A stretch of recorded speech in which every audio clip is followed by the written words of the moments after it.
a gente pensa em reiki, né, a gente pensa numa energia que então existe, né, está presente desde que o mundo é mundo, desde que, enfim, né, se a gente for pensar até em antigas civilizações, a gente sabe que tem registros da energia chamada reiki. E Mikao Usui, então, esse japonês, lá em 1922, ele descobre o reiki por acaso. Então, ele estava numa crise existencial, querendo descobrir qual era o propósito de vida dele, querendo ter essa sensação de pertencimento que a gente fala, né, nós somos o universo, todos somos um, e ele queria sentir, né, então ele acaba indo para uma montanha, porque lá no Japão, né, as montanhas são sagradas, e muitas têm templos onde realmente os japoneses vão meditar, então ele escolheu o Monte Kurama, então ele já tinha o conhecimento, né, de que esse lugar é um lugar especial de meditação, e após 21 dias, né, conta a história, né, que então após 21 dias ele viu um grande clarão, né, e vindo em direção a ele, ele desmaiou, e quando ele acorda, ele se sente pleno de energia, e ele tem essa sensação de unificação com o todo, né, então ele é um, né, com o universo é um com ele, ele fica super feliz, ele acorda cheio de disposição, imagina que uma pessoa que ficou 21 dias só com água, né, tinha que estar super fraca. Mas, enfim, aí ele desce a montanha correndo e a gente teve a chance de estar lá, eu e Lê, né? Isso no Japão ano passado. No Japão no passado. E, então, no Monte Kurama tem lugares, né, como se fossem umas casinhas onde você pode ficar lá para meditar. E ele desceu a montanha correndo. E pensa que lá tem umas árvores muito grandes e a raiz é muito alta, ela é para fora do chão. É uma floresta mágica, é uma floresta encantada. Uma energia muito poderosa, né? Que a gente fica até meio, né, extasiado, né? Enfim, e daí ele tropeça nessas raízes e machuca o pé, a unha do pé. E quando ele coloca a mão, ele sente uma energia saindo da mão dele e automaticamente o pé melhora, né? O dedão melhora. Então ele tem essa sensação de que o propósito de vida dele, então, era levar essa energia de cura para outras pessoas. E aí, então, ele vai conversar com o mestre dele, e o mestre dele, então, fala que sim, que era isso mesmo, para ele montar uma clínica, enfim. Então, eu não vou me estender muito, porque senão eu gosto muito de história, eu vou falar demais. Mas, como a gente conta, né, hoje em dia, várias pesquisas, até hoje, é importante falar que o reiki está em constante evolução, porque ainda tem muitos pesquisadores querendo saber sobre a vida de Mikao Usui, sobre a origem do reiki. Então, o que a gente sabe hoje é que Mikao Usui não batizou o nome dessa energia de reiki à toa, porque ele sabia que tinham práticas, terapias energéticas até já feitas no Japão, com esse nome reiki. Então, ele cria uma metodologia chamada Shinshin Kaizen Reiki Ryoho, né? Que então é um método de cura natural, né? Para a mente e para o corpo de Mikao Usui. E assim ele começa, então, a desenvolver esse método reiki dele aos poucos, né?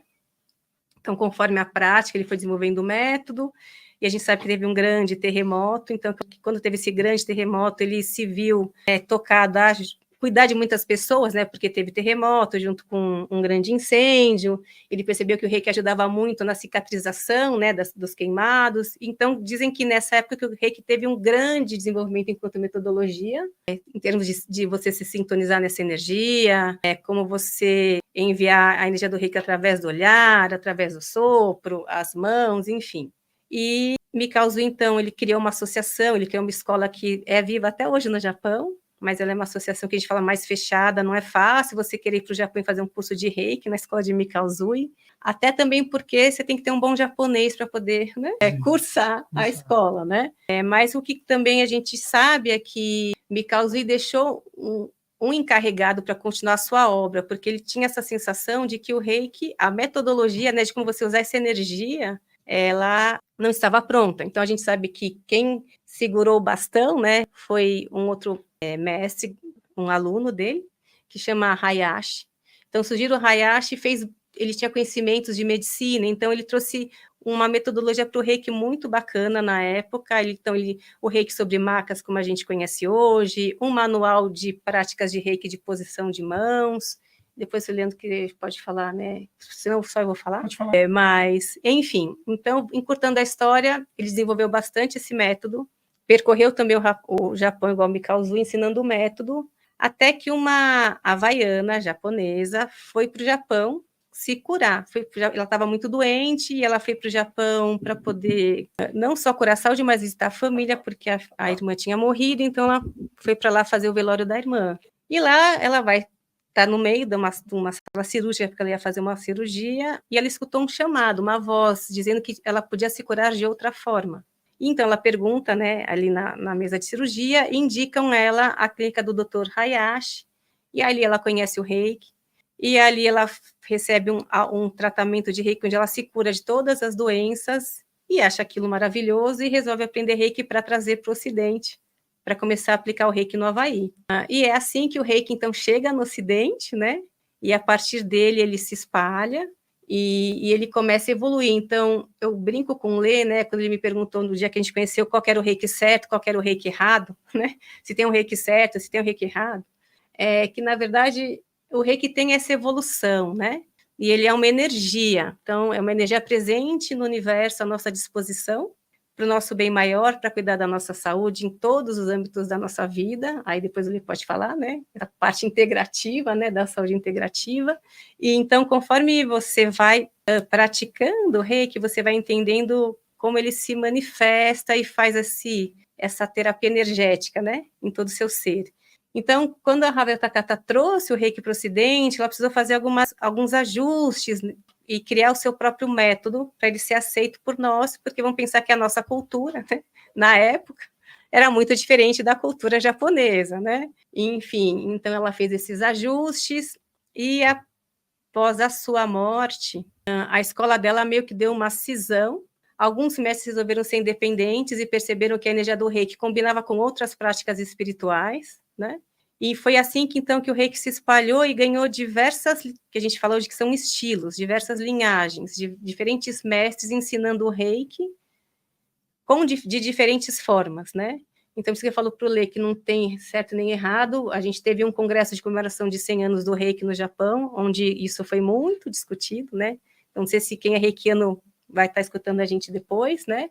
Mas, então, é isso. O reiki é uma energia, né, que está a serviço dos nossos diversos processos curativos, seja no corpo físico, emocional, crenças, pensamentos, no nosso plano da espiritualidade, autoconhecimento. E cada mestre, conforme foi praticando o reiki em si, foi percebendo a potência disso, né? E acabou colocando um pouco o seu jeitinho, né? E então a gente tem escolas que seguem o reiki, que são mais, não vou dizer tradicionais, mas tentam ensinar o reiki de uma forma mais parecida como o Ikaozu ensinava. Então a gente tem escolas muito famosas hoje, como o Jikiden Reiki, o Gendai Reiki também, né? Que a gente fala, então, une conhecimentos bem, né, de Mikao e práticas do reiki, os pilares do reiki, como cursos de reiki que não tem nada disso, mas vão dar outras coisas, né? E tudo tá certo, né? Tudo tá ok. Então, dentro da minha evolução, né, eu sou muito curiosa, então eu tive a Gilda, que foi então essa mestre muito aberta, que ela falava que a gente tinha que conhecer tudo. Quanto mais a gente conhecesse sobre o reiki, sobre os estilos de reiki, mais a gente ia entender como essa energia funcionava. E cada curso ou cada estilo que você faz, você acaba, né, ganhando uma coisinha a mais, né? E aí a sua caixinha de tesouros vai aumentando.